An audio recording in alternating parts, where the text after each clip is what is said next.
So what's up? Kumusta? Ayos ba tayo dyan? So nandito ulit tayo sa may FKM Baliwag branch para sa update natin sa motorcycle na to. Isa rin to sa mga nilabas. So last time nakita natin si Juke 150, ngayon naman itong si FKM Space 150. So alamin natin yung kanyang presyo at yung specification kung sulit nga ba ang 2025. So tara, samahan nyo ako, walk ano na natin to. Ayos na ayos yan. Give me a sign, will everything be alright? I need a sign, cause I don't wanna waste my time. Sometimes I don't wanna wake up, I feel tired in my bed, wanna lay up. Watch TV and step out fake love. Let the drama unfold with my brain numb.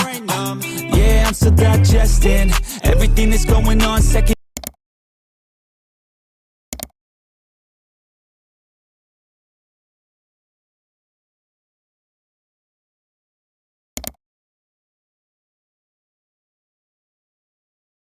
So yun ang mga boss, no? Sa lahat ng mga nagtatanong magkano nga ba ang ganitong motorcycle, ito ay nagkakahalaga ng 78,000 kapag kinuha nyo ng cash.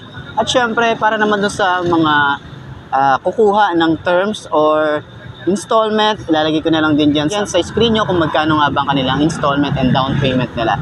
So sa tingin nyo, sulit nga ba ang presyo niya ngayon 2025? Comment nyo naman yan. At para doon sa mga nakabili na ng ganitong motorcycle, baka pwede nyo i-share dyan. Ano nga ba yung mga naging experience nyo sa motorcycle na to? Ayos na ayos yan, di ba? Guessing if this world is a place worth saving. I feel lost in this world as of lately. Give me a sign, will everything be alright? I need a sign, cause I don't wanna waste my time. I wish I knew if all of my dreams would come true. I wanna be free, I gotta find a way to believe. All I know is that if I give up then it's over, but if I keep going every day's a bit closer. Highs and the lows feels like a roller coaster, it's never over. I gotta find a way to get So ayun na nga, ito yung Space 150 ng FKM. So kung nakita nyo yung presyo nito, mas mura siya compare sa Juke 150 na halos nasa 80 plus, 'di ba yung presyo? Pero ito nasa 78,000 lang. So, meron kayong pagpipilian, 'di ba? Halos same lang din naman yung kanilang looks. Pero nasa sa inyo pa rin yung kung alin nga ba doon sa dalawa. Kasi maganda parehas eh. Maganda parehas. Kung maano natin to, kung pagkukumparahin natin, maganda siya parehas. Para sa akin, para dun sa mga may hilig na mga modern classic ngayong 2025, diba? Ito talaga modern version ng mga classic bike ngayon. So, side stand muna natin. Okay, ano nga ba yung mga nagustuhan nyo rito? Comment nyo naman yan sa baba. Kung ano nga ba yung mga nagustuhan nyo, lalo na sa kanyang parts. Ano nga ba yung mga trip nyo rito? Ano yung mga ayaw nyo? Para at least ma-improve ni FKM yung iba pang mga parts na ayaw nyo. Diba? Parang malay naman natin. Diba? Pero para sa akin, yung looks niya maganda. Maganda rin yung combination. Meron tayong yellow and then kulay green. So sa kabila, alam ko meron pa tong kulay orange and kulay green. So nasa sa inyo na yun kung ano ba yung mas trip niya kulay. Pero ayun na nga, meron din tayo ritong side stand kill switch. Pero mas gusto ko yung side stand ni Juke compare dito. Pero ayan na nga, 5 to ang ating height. Upuan na natin. Meron din tayo ritong malawak na gully board. Pero itong kay kay Space, wala siya yung katulad nung kay Juke na pangalan nito, padding, no? Kasi ito, hindi naman siya madulas talaga. Pero ganyan ang itsura natin. Sobrang ang baba kasi ang baba nung niya, clearance niya, dahil nga yung gulong natin dito 10 inches lang. So compare kay Labi din na nasa 12 inches yung kanyang gulong, kaya sobrang tingkayad ako doon. Ganyan ako doon, no? Sobrang tingkayad ako doon kay kay Labi. Pero ito kay Juke tsaka kay Space, sobrang abot na abot natin. Tapos ang gaan pa ng motorcycle, 'di ba? So ganyan itsura natin. Pag tayo, may mga gamit tayo, pwede nating sabit dito. Ayan. Okay? Tapos maluwag din yung ating gulay board. Yung ating OBR, maluwag din dito. Tsaka hindi siya masyadong bukaka dahil nga hindi siya yung kasing taba ni Labi. Okay. So, sa kanyang shock, ito maganda rin yung shock na ito. Pero, sa lambot, feeling ko mas malambot to compare kay Juke. Ayan. Sa likod, same lang sila ni Juke ng lambot. Ayan, ayan, ayan. So, yung turning radius niya, halos same lang din. Pero ang pinagkaiba nito, iba yung itsura ni Juke sa ano niya, no, sa grip niya compare dito. No, parang mas ordinary to. Pero mas maganda yung kay Juke, yung grip. Okay? So, yan, yun ang upuan, masarap sa long ride, hindi siya yung sobrang tigas, hindi rin siya yung sobrang lambot. Pantay siya, pero unang upo natin dito, yun agad yung hinahanap natin, yung comfort. Kasi syempre, pag bibili tayo ng motorcycle, gusto natin yung comfort, 'di ba? Kaya nga tayo bumili ng motorcycle sa comfort, 'di ba? So, yan, sa tingin nyo, sulit nga ba ang kanyang presyo, yung kanyang specs? Papakita ko, nakita nyo naman na. So, sa tingin nyo, comment nyo naman yan sa baba. Ano nga ba yung mga napansin natin dito? Para at least, alam naman natin at malaman ko din yung mga hinanain nyo. So, ayun. Center stand natin. Tingnan natin kung kasing gaan din ba siya ni Juke pag sinenter stand. Ayan.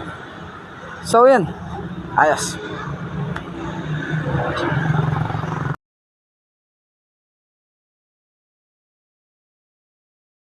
So, yun nga.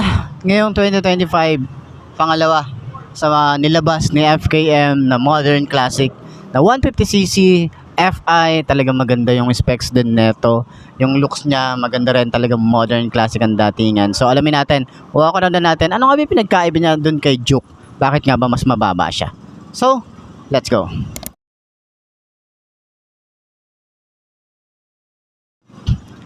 So yun na nga, ang pinagkaiba lang din kasi ito kasing kay Space, yan, baka mamaya may mag-correct na naman sa Space. Ayan, ito naka-round style compare kay Juke na parang pa-box type yung datingan. Pero ito round style. Then meron din siyang bulb na parang projected bulb ba to or naka-LED rin siya. Meron din siyang round style na LED, kulay gray na glossy finish, and then kulay green na glossy din.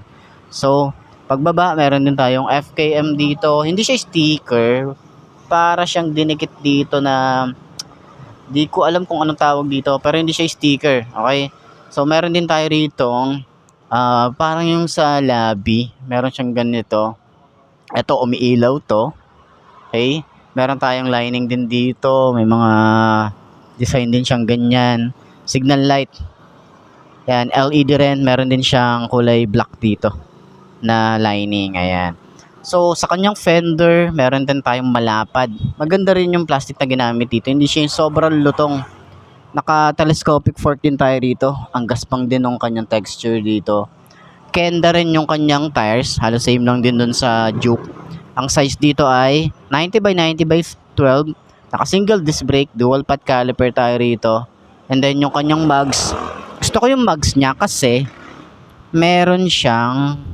Ayan, meron na siyang kulay na gold. Ayan, kita nyo naman yan. Ang ganda rin, di ba?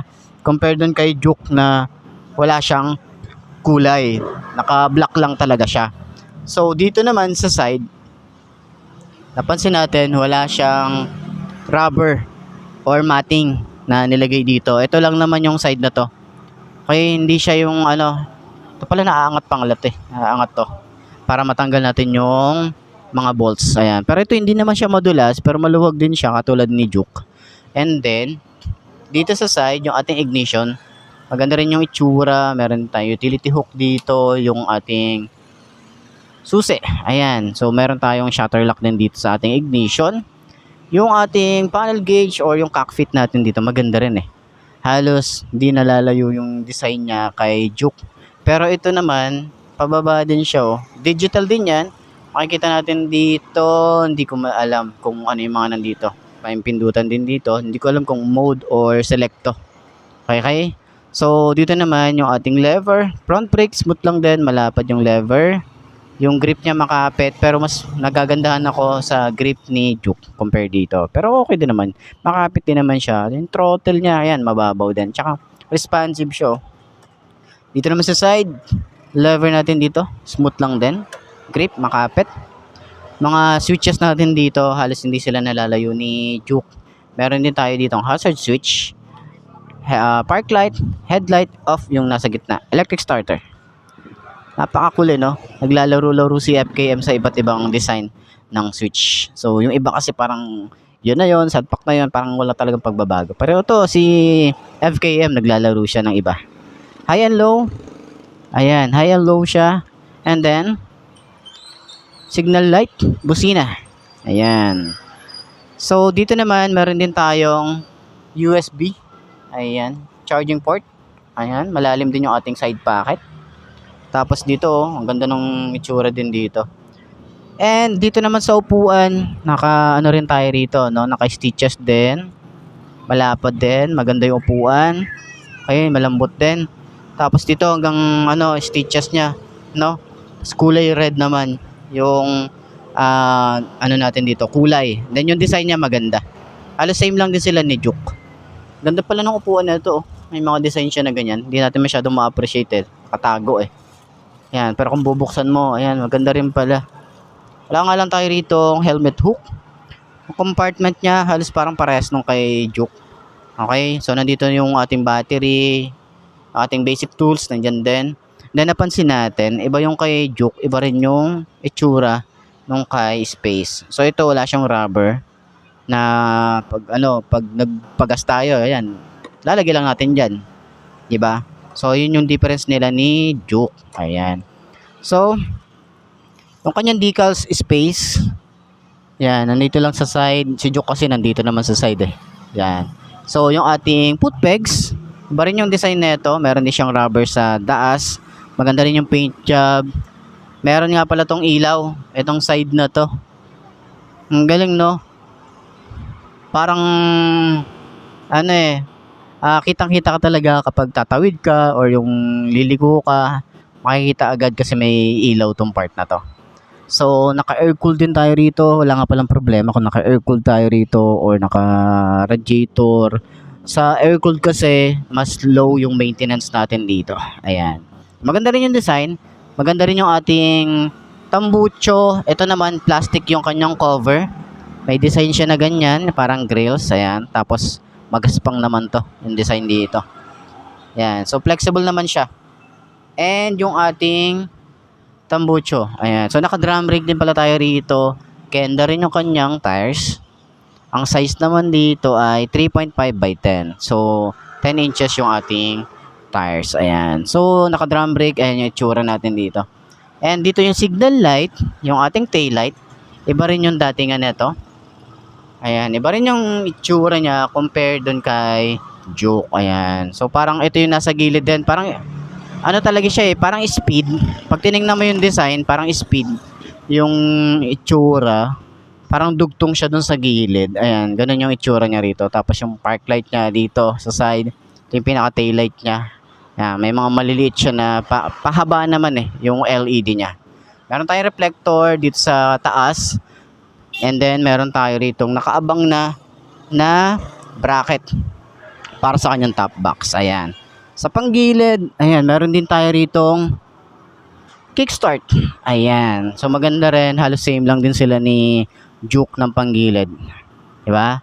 So, meron din tayo ritong side stand kill switch. Ayan.